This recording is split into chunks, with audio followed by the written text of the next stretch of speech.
Baik, Bismillahirrahmanirrahim. Assalamualaikum warahmatullahi wabarakatuh, teman-teman semua.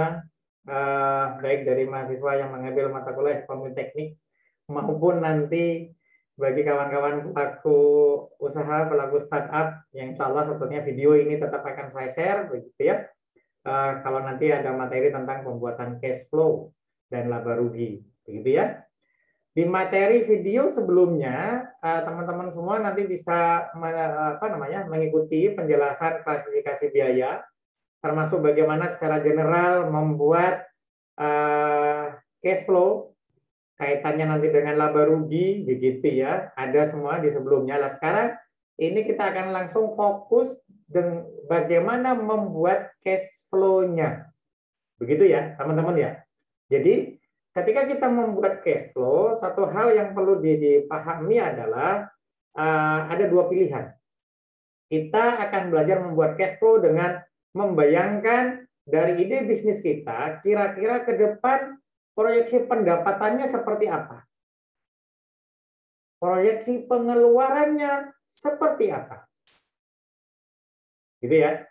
Saya beri contoh. Misalkan dulu saya pernah membuat cash flow buat SD Islam Bintang Juara. SD Islam Bintang Juara mau membuat cash flow untuk perizinan proyeksi sampai 5 tahun. Berarti saya membayangkan tahun ke-0 kita akan investasi, benar ya? Tulis saja di situ tahun ke-0.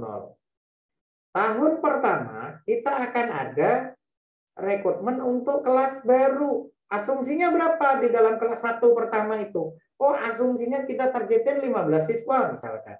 Lah SPP-nya berapa? Ya SPP-nya dibikin misalkan 1 juta, berarti 1 juta kali 15. Proyeksi pendapatannya berarti 15 juta. Itu SPP. Apakah ada uang gedung? Apakah ada uang apa lagi? Begitu dimunculkan di situ yang setiap setahun sekali atau setiap awal awal masuk begitu ya. Itu bisa dibuat di dalam cash flow semuanya. Teman-teman semua. Paham ya?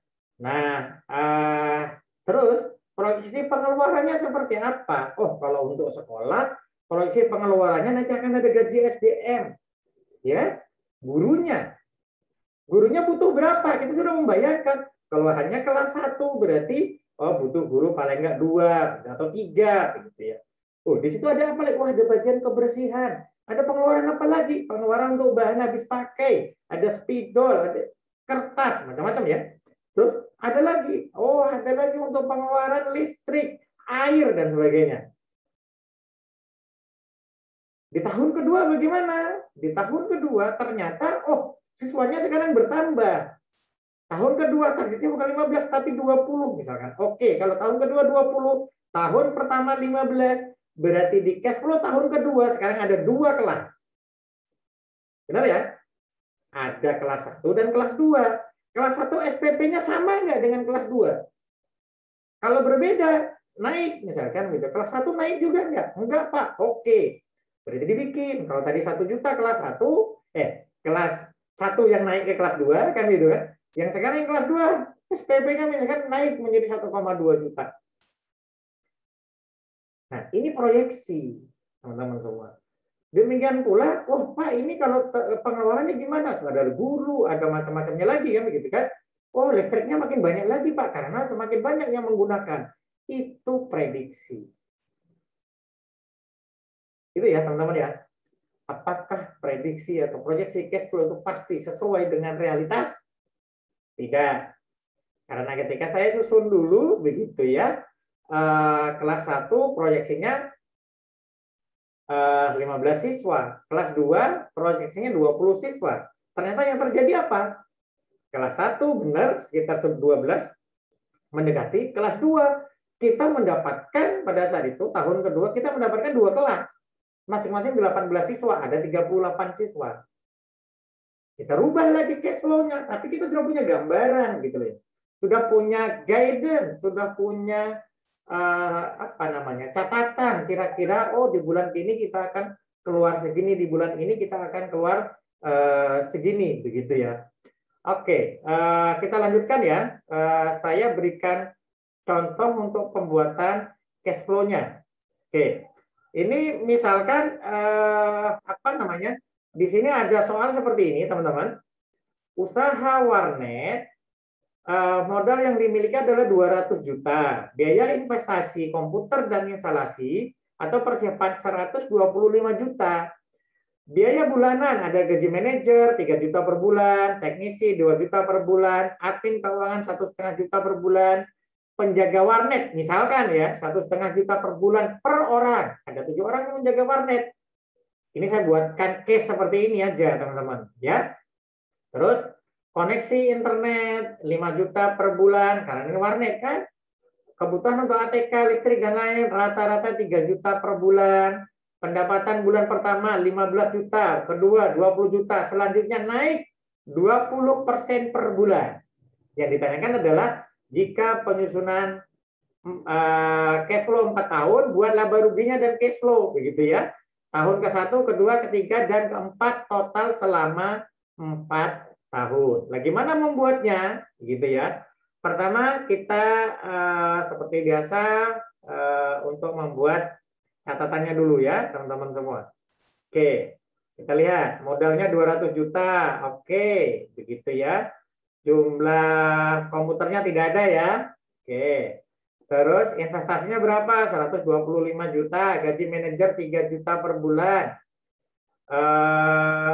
Ini teknisi 2 juta per bulan. Keuangan 1,5 juta. Penjaga warnet 1,5 juta. Ya ini ya, oke udah ada semua. Koneksi internet 5 juta, ATK 3 juta, pendapatan bulan pertama, kedua, ketiga, begitu ya, naik 20%. Nah, ketika dengan soal seperti ini sebetulnya bisa jadi miskomunikasi, bisa jadi.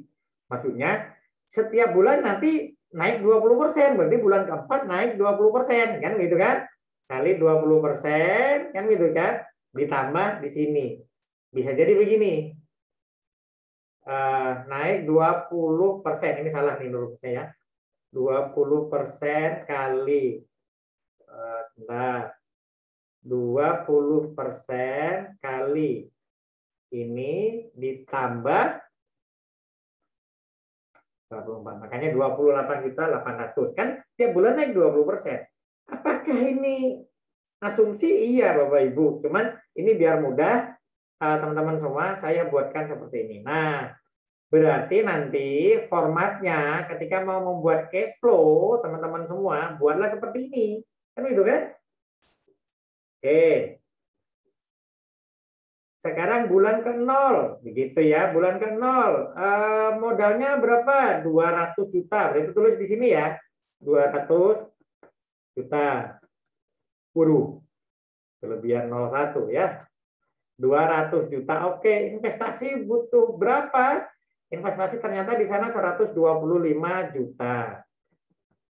Ini kalau teman-teman nanti bikin bikin cash flow beneran begitu, investasi itu bisa dicelentreke ya, buat beli komputer, buat renovasi ruangan, buat sewa tempat misalkan gitu ya. Silakan.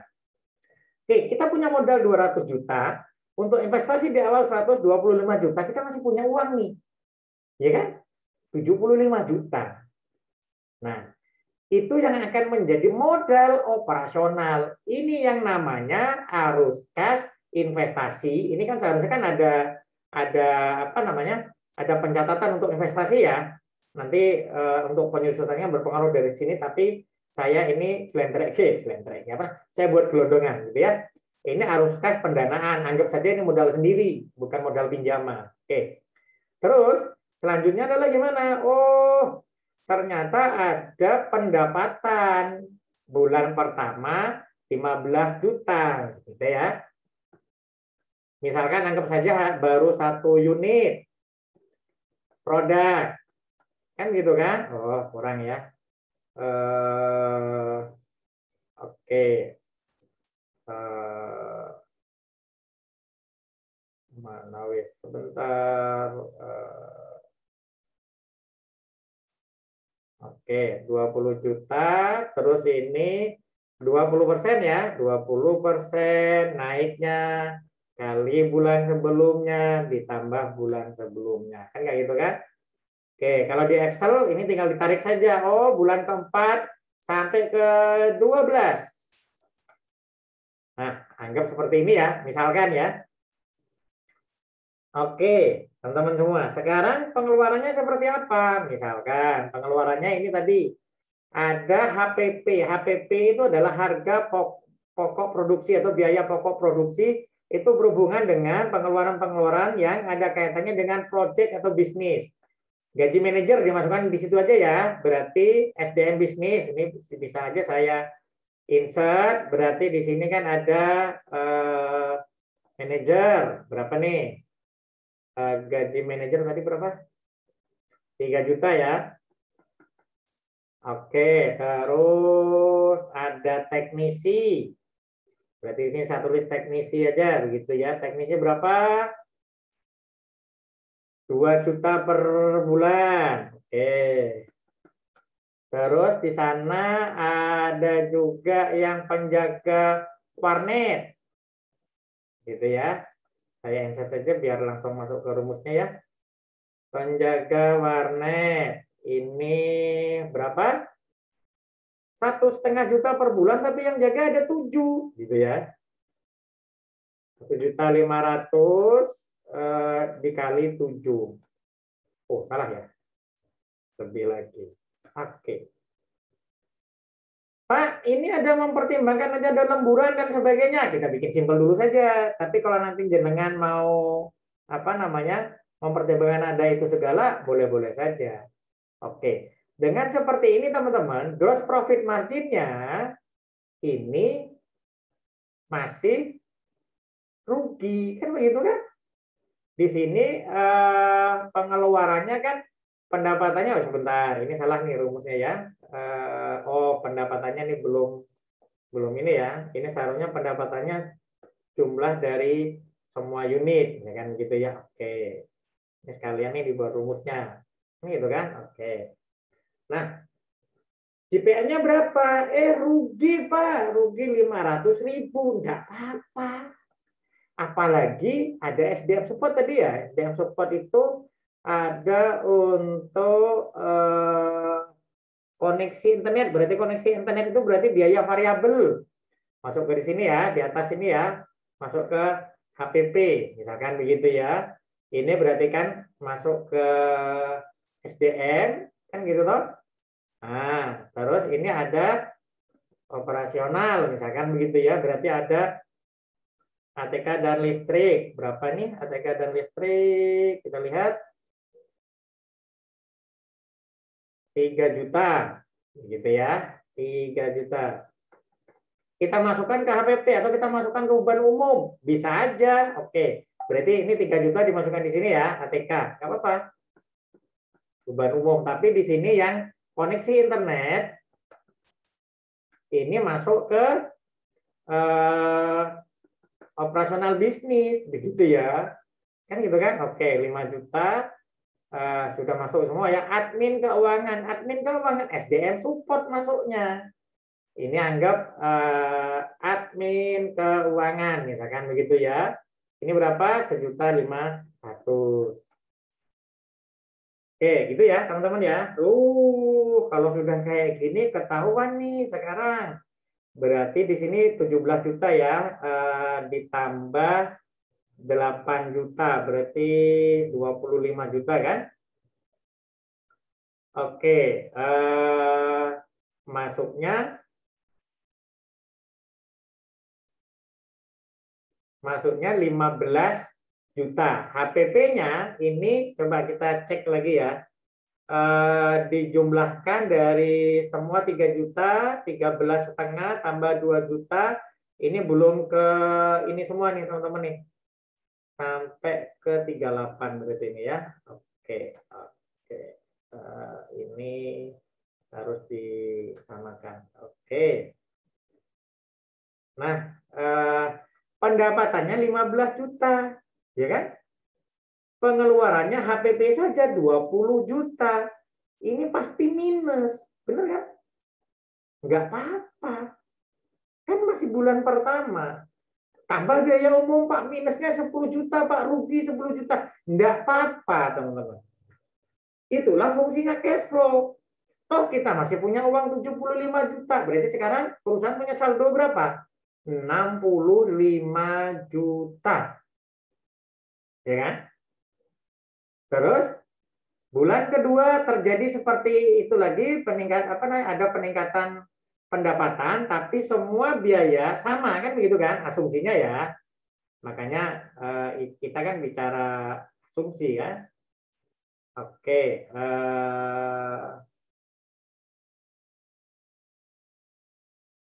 oke. Oh, ini salah ya teman-teman ya. Biaya umum SDM support ini salah nih. Ah, sebentar kita cek lagi begitu ya. Cek lagi di sini. Sebentar, teman-teman. Gaji manajer 3 juta, 2 juta, 5 juta, ini berarti 17 juta ya. Ini gaji manajer 3 juta, 10,5 tambah 2 juta, koneksi internet 5 juta, ini berarti HPP-nya, nah, HPP-nya ini berapa ini? 20 juta 500, benar. Oke, berarti minus 5 juta 500. Oh, biaya umum tadi belum diinikan. Oh iya benar ternyata. Oke, biaya umumnya ternyata keluar 4,5 juta, makanya minusnya net profit marginnya minus 10 juta. Oh ya benar teman-teman ternyata. Oke. Bulan pertama kita rugi 10 juta, tapi aman, kita masih bisa jalan. Ya kan? Bulan kedua, rugi lagi. Ruginya 5 juta. Ya kan total. Ya sudah, enggak apa-apa, kita masih aman, kita masih punya uang 65 juta. Minus berarti masih ada saldo 60 juta. Kan gitu kan? Oke. Diteruskan di sini begitu ya sampai ke kanan, misalkan begitu ya. Coba kita lihat di sini dulu deh. Oke, terus ini juga di copy di sini. Oke. Di bulan ketiga minus masih, tapi aman, cash flow-nya masih positif, begitu ya. Terus kita bulan ke selanjutnya, kan gitu kan. Oke. Nah, bulan selanjutnya kita sudah ada positif 3.800.000. Awalnya kita saldonya 59, sekarang positif menjadi 62 juta gitu ya. Alhamdulillah, kan gitu kan. Berarti di sini kita jadi tahu kesehatan dari bisnis kita itu 3 bulan pertama kita memang rugi, tapi tidak masalah, kita masih punya uang kan gitu kan. Nah, ini coba kita buat sampai ke bulan ke-12 ya teman-teman ya. Oke, terus ini juga kita buat sampai ke bulan ke-12. Nah, kayak gitu loh. Oke. Nah, berarti di sini di saldo akhir tahun secara cash flow itu punya 433 juta uangnya. Asumsinya nih lancar semua ya. Usahanya juga naik terus di 20% kayak gini. Sehingga misalkan nanti teman-teman, oh ini kok nggak sampai kayak gini Pak. Ya memang seperti itu gitu ya. Tapi nggak apa-apa, ini kan simulasi saja ya teman-teman ya. Nah, total pendapatan berarti berapa? Total pendapatan berarti kan 658 juta. Nah, bagaimana membuat laba rugi? Begitu ya, laba rugi. Nah, laba rugi berarti sebetulnya tinggal begini saja, teman-teman. Saya buatin ya. Oke, ini sama begitu ya. Nah, oke ya, ini kosong. Oke, begitu ya. Kadang formatnya seperti ini, tapi kadang bisa aja berbeda, tapi secara basically dasarnya dari format seperti ini. Oke. Berarti pendapatannya berapa? Total pendapatannya adalah 658 juta. HPP-nya berapa? 246 juta. Biaya apa namanya? Ini misalkan dihitung semua ya. Oke.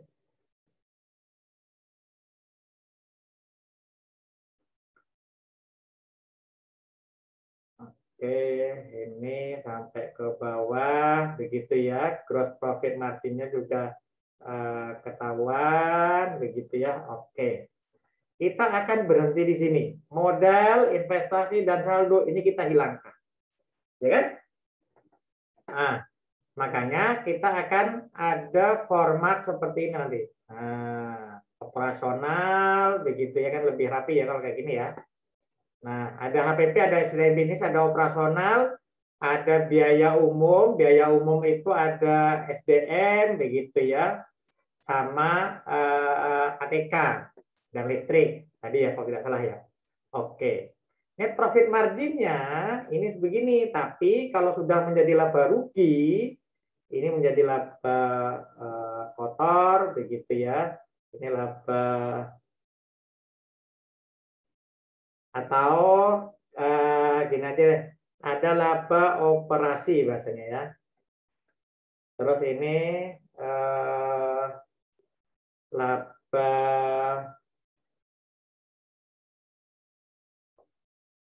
operasi, ini laba kotor aja deh, biar sama dengan ini ya, dengan awalnya. Oke, terus nah di sini ada penyusutan teman-teman. Lah tadi investasinya berapa? Investasinya 125 juta. Ya kan? Berarti penyusutannya berapa? Dibikin aja 4 tahun. Kalau ini 1 tahun berarti penyusutannya 125 juta dibagi 4. Berarti penyusutan 31 juta. Berarti laba bersih gitu ya sebelum pajak itu adalah 358 dikurangi 31 juta. Gitu kan?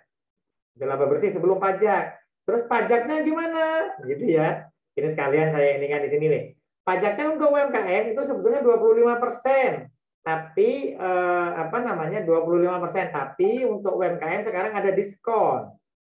Dengar-dengar 20 berubah menjadi 22% dan sebagai UMKM kita hanya bayar 50%-nya. Jadi misalkan kalau 22% kita bayar 11% ya, misalkan ya.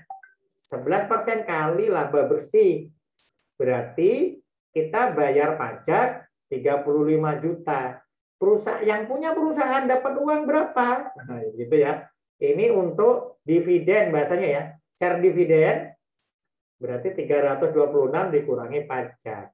Pajak ini pun nanti juga akan ada penjelasannya, tidak serta-merta dari pajak dari laba bersih itu, tapi ada nanti pengkreditan dari PPh 23. Kalau setiap proyek kita itu di tiap tahun, di tiap bulannya misalkan bayar PPh 23. Gitu ya, teman-teman ya.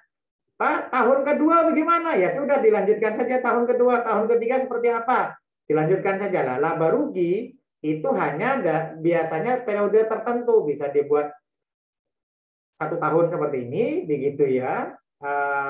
Atau mau buat laba rugi bulanan juga boleh. Itu ya teman-teman. Mudah-mudahan contoh ini memberikan apa namanya ya, memberikan kemudahan bagi teman-teman nanti bisa belajar. Dan silahkan diputar lagi kalau masih belum paham. Kalau ada pertanyaan jangan lupa komen ya, gitu dan like, subscribe, gitu ya teman-teman ya. Silahkan. Mudah-mudahan ini bermanfaat buat semuanya, baik mahasiswa saya yang mengambil mata kuliah ekonomi teknik maupun teman-teman pelaku startup yang ingin belajar bagaimana membuat cash flow. Begitu. Terima kasih. Wassalamualaikum warahmatullahi wabarakatuh.